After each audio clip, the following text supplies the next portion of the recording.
All right. Abarigani. Imhotep Sankofa, the wild guy. Wow.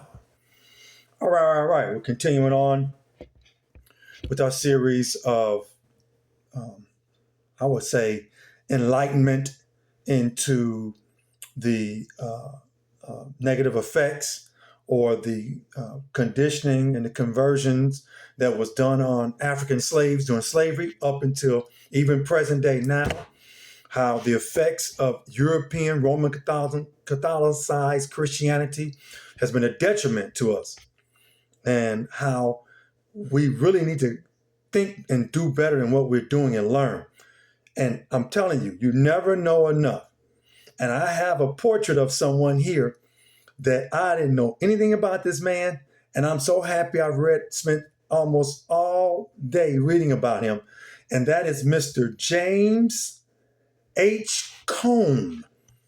To all ministers who are worth their salt, Mr. James Hal Cone is the author, he's the creator of Black liberation theology, the theology that your church should be under.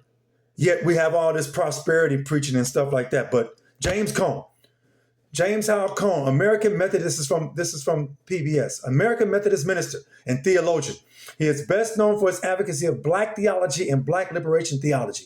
His 1969 book, Black Theology and Black Power, provided a new way to comprehensively define the distinctiveness of theology in the Black church. His message was that Black power, defined as Black people asserting the humanity that white supremacy denied, was in the gospel of America. He said Jesus came to liberate the oppressed, advocating the same thing as Black power. He argued that white American churches preached a gospel based on white supremacy, antithetical to the gospel of Jesus. Cone's work continues to be influential from the time of the book's publication to the present day. His work has been used and critiqued inside and outside the African American theological community. Be right back. All right, back. Now I'm going to a piece from PBS, pbs.org, This Far by Faith. It was written,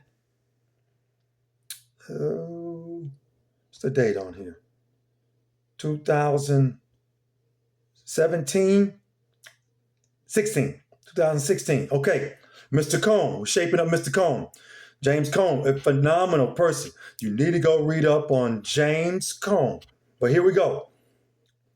As the 60s progressed, James Cone felt torn by a feeling of two-ness, quote unquote. He was an AME preacher, a Christian theologian, and a student of Malcolm X.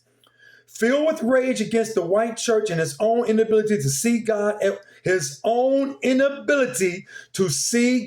at work during the turbulent times, Cone sat down in 1967 to write the essay, Christianity and Black Power. It would mark the beginning of a theological journey that would be a radical break from his upbringing and education. His book revolutionized the Black church. Let me go back. He rented a room at his brother's church in Little Rock, Arkansas, and in just 1 month wrote Black Theology and Black Power. Cone felt himself channeling the Holy Spirit as he wrote. I just felt myself driven by truth, the truth of Black history and culture, and what it had to say about the nature of Black faith and the struggle of justice. His book revolutionized the Black church and articulated a way for Black ministers to be relevant in the ongoing struggle. Black theology taught that the Christian gospel carried a message of freedom and that Jesus was a liberator, fighting on the side of the oppressed throughout the world. Cone, like Malcolm X, attacked the white mainstream religious community for its racist interpretation of Christianity. But he also reproached the Black Christian community, as had Martin Luther King, for accepting that white interpretation and for not thinking more critically about Christianity in their lives. Mainstream theologians vilified Cone as a racist, but his theory ignited a re-examination of the role of Christianity in the lives and struggle of Black people. Phenomenal man. Phenomenal, man.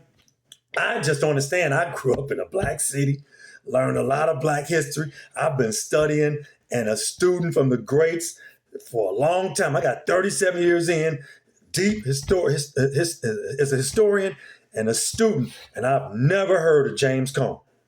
You need to go read about Mr. Cone and read about where we should be and where your church and what your church should be doing if you're going to church. Because if they're not doing this black liberation theology, if they're not firing, if they're not going at this system, like Reverend Wright in Chicago, Reverend Wright is a scholar of James Cone. Reverend Wright, Obama's old pastor, Reverend Wright is. If your pastors are not made in that mold, and they're not doing that and challenging these structures and challenging how you're being taught Christianity, you need to leave that church. Got more next time. Hotel.